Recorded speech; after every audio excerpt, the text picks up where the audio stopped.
Hello everyone, आज की video में हम देखेंगे कि किस तरह से हम 10 डी क्यू पैरामीटर या फिर डेल्टा ओ और बी को कैलकुलेट कर सकते हैं। ठीक है, बी क्या है, रखा पैरामीटर है। तो सबसे पहले हम बात करते हैं 10 डी क्यू पैरामीटर को किस तरह से कैलकुलेट करेंगे। इसे हम डेल्टा ओ से भी रिप्रेजेंट करते हैं या डेल्टा टी से। तो यहाँ पे 10 डी क्यू पैरामीटर को कैलकुलेट करने के लिए हमारे को सभी के ऑर्बिटल डायग्राम पता होने चाहिए। तो सबसे पहले आप ऑर्बिटल डायग्राम और तनावे सुवर्णम डायग्राम वाला वीडियो देख सकते हैं। तो अब हम क्या करते हैं, इसको दो पार्ट में डिवाइड कर देते हैं। तो इसको हमने क्या करा, दो पार्ट में डिवाइड कर दिया। पहला वो जिसके अंदर डी टर्म आती है, तो D1 और D9 में भी डी टर्म आती है, D4 D6 में भी क्या आती है, D9 टर्म आती है। क्योंकि हम जानते हैं कि जो डी टर्म आती है उसकी स्प्लिटिंग केवल T2G और EG में होती है। तो उसके अंदर हमारे को एक ही जो होगा क्या देखने को मिलेगी, ट्रांजिशन देखने को मिलेगा। तो एक जो ट्रांजिशन है उसके कोरस्पॉन्डिंग जो हमारे को फ्रिक्वेंसी दे रखी है, ये क्या है, फ्रिक्वेंसी। ट्रांजिशन की जो फ्रिक्वेंसी दे रखी है सेंटीमीटर इन्वर्स में, जिसको हम वेव नंबर भी कह देते हैं। तो वही जो है हमारे पास में क्या होगी, 10 डी क्यू पैरामीटर होगा। 10 डी क्यू पैरामीटर या फिर डेल ओ पैरामीटर होगा। यानी कि जिस तरह से हमारे पास में डायग्राम बनता है, तब यहाँ पे हमारे पास में क्या आती है, 2 T2G और 2 EG टर्म।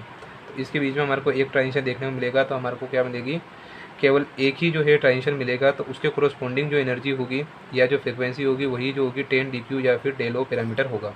ठीक है, और इसका तनावे सुगन डायग्राम से भी हम समझ सकते हैं, कुछ इस तरह से होगा। तो यहाँ पे जो एक ट्रांजिशन हमको देखने को मिल रहा है 2 T2G से 2 EG के बीच में, ये किसकी बात हो रही है, D1 की। तो ये जो होगा हमारे पास में वो क्या होगा, डेलो पैरामीटर होगा। अब बात करते हैं जब हमारे पास में D2 D8 D3 और D7 कन्फिगरेशन हो। तो यहाँ पे हम क्या करते हैं, दोनों को एक दूसरे से अलग अलग कर लेते हैं कि किस तरह से हम डिटरमाइन करेंगे। तो हम जानते हैं कि D2 में कोई भी होल फॉर्मुलिज्म नहीं होता है, तो नॉर्मल केस होगा। तो यहाँ पे D2 लिख दिया। इस तरह से D7 और हमारे पास में D3, तो D3 के अंदर हाफ फील्ड से 2 इलेक्ट्रॉन कम है, तो इसमें होल फॉर्मुलिज्म का केस होगा। और D8 में भी होगा, तो यहाँ पे हम D7 भी लिख देते हैं। बाकी बचा हमारे पास में D3 और D8, तो इसमें होल फॉर्मुलिज्म का केस होगा और इसका जो डायग्राम बनेगा अपोजिट बनेगा। तो यहाँ पे हमारे पास में क्या होंगे, एफ टर्म आती है, एफ टर्म जब स्प्लिट होती है तो हमारे पास में 3 जो होती है मोलिकुलर सिंबल निकलते हैं। और पी टर्म भी स्प्लिट होती है, तो इनके जो डायग्राम होते हैं उनमें हमारे को 3 ट्रांजिशन देखने को मिलते हैं। जैसा कि अगर हम बात करें, अगर मैं बात करता हूँ किसकी, D2 की। D2 के अंदर 3F जो टर्म होती है, तो 3F से स्प्लिटिंग होकर क्या मिलेगा, 3T1G। और यहाँ पे हमको क्या मिलेगा, 3T2G और 3A2G। और यहाँ पे क्या मिलेगा हमारे को, 3T1G और P। तो इस तरह से हम देखेंगे तो एक ट्रांजिशन, दो ट्रांजिशन और हमारे को क्या देखने को मिल रहे हैं, 3 ट्रांजिशन देखने को मिल रहे हैं। ठीक है, तो अब इसमें हम कैसे निकालेंगे कि 10 डी क्यू पैरामीटर क्या है। तो यहाँ पे जो 10 डी क्यू पैरामीटर होगा वो क्या होगा, जो हमारे पास में लार्जेस्ट एनर्जी वाला ट्रांजिशन है। मान यहाँ पे हमारे पास में 3 ट्रांजिशन हो रहे हैं, तो मान लेते हैं कि एक की एनर्जी न्यू3 है, या ट्रांजिशन की जो हमारे पास में फ्रिक्वेंसी वो न्यू3 है, दूसरे की क्या है, न्यू2 है, और तीसरे की न्यू1 है।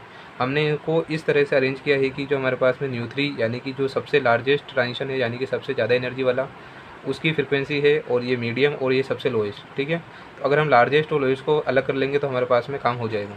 क्योंकि इसमें हमारे को क्या करना है कि जो हमारे पास में फर्स्ट और लास्ट ट्रांजिशन है, यानी कि न्यू3 माइनस न्यू1 करना है। तो जो हमारे पास में आंसर आएगा वही क्या होगा, 10 डी क्यू पैरामीटर होगा या फिर डेलो पैरामीटर होगा। ठीक है, तो 10 डी क्यू पैरामीटर हम इस तरह से निकाल सकते हैं, थर्ड और फर्स्ट ट्रांजिशन की एनर्जी को या फिर जो फ्रिक्वेंसी है उसको माइनस करके। अब है D3 और D8। D3 D8 क्या होता है, उल्टा केस होता है। तो इसके अंदर हमको क्या ध्यान रखना है कि जो एनर्जी होगी, एनर्जी ऑफ लोएस्ट ट्रांजिशन क्या होती है, एनर्जी ऑफ लोएस्ट ट्रांजिशन। तो 3 ट्रांजिशन हो रहे हैं, तो उसमें सबसे मिनिमम एनर्जी किसकी होगी, तो जो सबसे मिनिमम एनर्जी है वो किसकी होगी, न्यू1 की। अभी हमने अरेंज करके देखा था न्यू3 न्यू2 न्यू1, तो जो न्यू1 होगा वही हमारे पास में क्या है, 10 डी क्यू पैरामीटर है। तो इस तरह से हम इजीली जो है फाइंड आउट कर सकते हैं। तो इसका कॉन्सेप्ट भी हम मतलब समझ सकते हैं, बहुत ईजी है। तो जो हमारे पास में अगर हम इसका बनाएंगे D3 का, तो कुछ इस तरह से बनेगा। ये क्या हो जाएगी, 3A2G अब ग्राउंड स्टेट हो जाएगी, और यहाँ पे 3F आ जाएगा। यहाँ पे क्या हो जाएगा, 3T2G, और यहाँ पे हमारे पास में ये नॉन क्रॉसिंग रूल है, इसकी वजह से थोड़ी बेंड हो जाएगी, 3T1G ऑफ F और 3T1G ऑफ P। तो ये जो A2G और T2G के बीच का गैप होता है, ये डेल्टा O होता है या फिर 10 डी क्यू पैरामीटर होता है। इसलिए हमने एनर्जी ऑफ फ्लूइड ट्रांजिशन को ही क्या माना था, 10 डी क्यू पैरामीटर। तो इस तरह से हम कैलकुलेट कर सकते हैं। अब हम बात करते हैं बी पैरामीटर को कैसे कैलकुलेट करेंगे। तो बी जो पैरामीटर होता है उसको कैलकुलेट करना भी बहुत ही ज़्यादा आसान है। तो किस तरह से कैलकुलेट करेंगे, हमको एक इक्वेशन याद रखनी है, 15B इक्वल टू न्यू3 प्लस न्यू2 माइनस 3 न्यू1।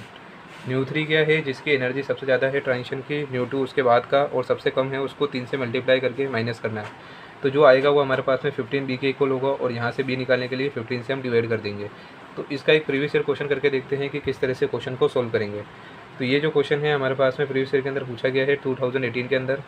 क्वेश्चन में क्या दिया हुआ है कि the electronic spectra of CO H2O6+2 shows 3 electronic transition of 8000 centimetre inverse. और ये ट्रांजिशन कौन सा कहाँ से हो रहा है वो भी दे रखा है, और ये वाला ट्रांजिशन हो रहा है, ये वाला ट्रांजिशन हो रहा है। तो कैलकुलेट करना है value of DQ and B for this complex ion.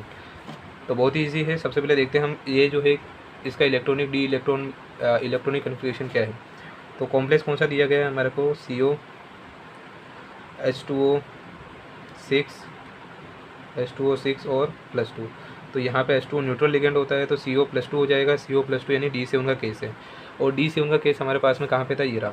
तो D7 में हमारे पास में नॉर्मल केस होता है, तो जो लार्जेस्ट और स्मॉलेस्ट जो ट्रांजिशन की एनर्जी है उसको माइनस करना है, ठीक है। तो यहाँ पे हम देखते हैं तीनों ट्रांजिशन की एनर्जी को उसके अकॉर्डिंग अरेंज कर देते हैं। सबसे ज़्यादा एनर्जी किसकी है, 21,600 सेंटीमीटर इन्वर्स की, ये हो गया हमारे पास में न्यू3। इस तरह से जो न्यू2 होगा उसकी एनर्जी कितनी हो जाएगी, 19,600 सेंटीमीटर इन्वर्स, और न्यू1 क्या हो जाएगा हमारे पास में 8,000 सेंटीमीटर इन्वर्स, जिसकी एनर्जी क्या है, मिनिमम है। अब क्या करना है, न्यू3 माइनस न्यू1 करना है। तो 10 DQ पैरामीटर क्या हो जाएगा D7 के केस में, 21,600 माइनस क्या करेंगे हम 8,000, क्या आ जाएगा 0 0 6 11 3 1। तो 13,600 सेंटीमीटर इन्वर्स क्या आया है 10 DQ। ये DQ पैरामीटर नहीं आया है, ये क्या है 10 DQ। यहाँ से हम क्या करेंगे 10 से डिवाइड करेंगे तो 1 0 कट गया। तो DQ पैरामीटर क्या होगा हमारे पास में 1360 सेंटीमीटर इन्वर्स। ये बात हमको ध्यान रखनी है। तो इस तरह से इजीली हम निकाल सकते हैं। अब बात करते हैं 15B की।